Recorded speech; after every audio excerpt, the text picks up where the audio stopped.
সাত জিনিসের মাধ্যমে দরিদ্রতা আসে: তাড়াহুড়া করে নামাজের কারণে, দাঁড়িয়ে পেশাব করার কারণে, পেশাবের স্থানে উজু করার কারণে, দাঁড়িয়ে পানি পান করার কারণে, ফু দিয়ে বাতি নিভার কারণে, দাঁত দিয়ে নখ কাটার কারণে, পরিধানের কাপড় দ্বারা মুখ পরিষ্কার করার কারণে।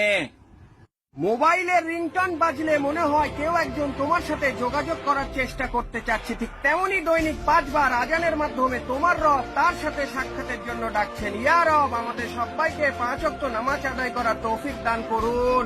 ছেলেটা খারাপ হতে পারে, ছেলেরা নয়। মেয়েটা খারাপ হতে পারে, মেয়েরা নয়। জীবন যাকে খুশি দিতে পারে না তাকে অভিজ্ঞতা অবশ্যই দেয়। অপমানের উচিত শিক্ষা অপমান নয়, এমন কিছু করে দেখাও যেন সে নিজেই নিজের কাছে ছোট হয়ে যায়।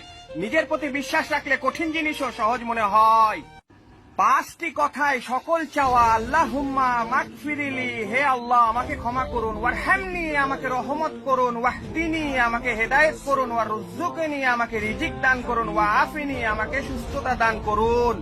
তোমরা কি জানো সূরা ফাতিহা পড়ার সময় স্বয়ং আল্লাহ তার জবাব দেন? যার যৌবন কাটে আল্লাহর ইবাদতে তার হাসর হবে আল্লাহর হেফাজতে। তাই অভিভাবক ও সাহায্যকারী হিসাবে আল্লাহই যথেষ্ট। সবচেয়ে খুশির সংবাদ হলো আল্লাহর আগের চেয়ে দয়ার পরিমাণ অনেক বেশি। ভাগ্যই সবার দুয়ারে আসার জন্য অপেক্ষা করে, কিন্তু উপযাচক হয়ে আসে না, ডেকে আনতে হয়। যারা বলে অসম্ভব অসম্ভব তাদের দুয়ারেই বেশি হানা দেয়। যারা কাপুরুষ তারাই ভাগ্যের দিকে চেয়ে থাকে, পুরুষরা চায় নিজের শক্তির দিকে। মনে রাখবে, তোমার মাথাই তোমাকে টেনে তুলবে, তোমার কপাল নয়।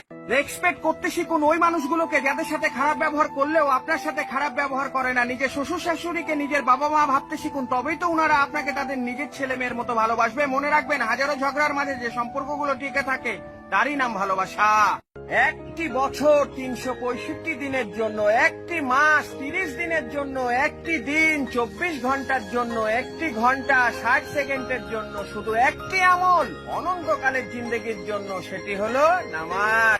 লাশ অথবা কবরের দিকে তাকালে পৃথিবীর সব আয়োজনকেই অর্থহীন মনে হয়। কখনো মায়ের কথা শুনে বউকে এবং বউয়ের কথা শুনে মাকে বিচারের কাঠগড়ায় দাঁড় করাবেন না। আগে নিজের বিবেক দিয়ে চিন্তা করবেন, কারণ কাউকেই ফেলে দিতে পারবেন না। মনে রাখবেন, স্ত্রী হলো আপনার আমানত আর মা হলো আপনার জান্নাত। সমাজে অদ্ভুত সব মানুষজন বিয়ের পর কন্যা সন্তান হলে মন খারাপ করে, আবার ছেলের জন্য যখন মেয়ে খুঁজে পায় না তখনও মন খারাপ করে। মানুষই সমাজকে সৃষ্টি করে, সমাজ মানুষকে তৈরি করে না। তবুও মানুষ সমাজের ভয়ে ততস্থ থাকে। জমিন আসমানের সৃষ্টিকর্তা একজনই, তাই ইসলাম অনেক সহজ হয় যদি মানতে জানো। পৃথিবী অনেক সুন্দর যদি দেখতে পারো, ফুল অনেক সুন্দর যদি সাজাতে জানো, আর জীবন অনেক রঙিন যদি রাঙাতে জানো। ওআইসি রিপোর্ট অনুযায়ী প্রতিদিন সারা বিশ্বে গড়ে 8,500 জন কালেমা পড়ে মুসলিম হচ্ছে। 18 বছরে তুমি জিপিএ 5 পেয়ে গর্বিত। চারিদিকে তাকিয়ে দেখো, 10 বছরের ছেলেরাও আজকাল কোরআনের হাফেজ হচ্ছে। মৃত্যুর আগেই কোরআনকে সঙ্গে করো, মৃত্যুর পর কোরআন তোমার সঙ্গে হবে।